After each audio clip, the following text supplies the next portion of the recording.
cara ikat ini untuk main umpan sate. Saiz saya guna nombor 6. Ini chinyo hook.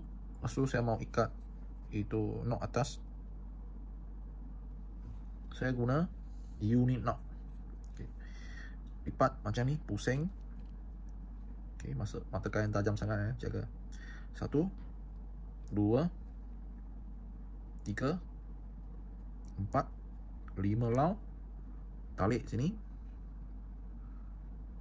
Okey. Lepas tu masih ketat. Siap. Kita potong balon. Lepas tu ikat telinga dia. Ini kena 3 lau, perlu cantik lah, tak gelap. 1, 2, 3. Tarik ketat. Buat balon kita potong. Siap.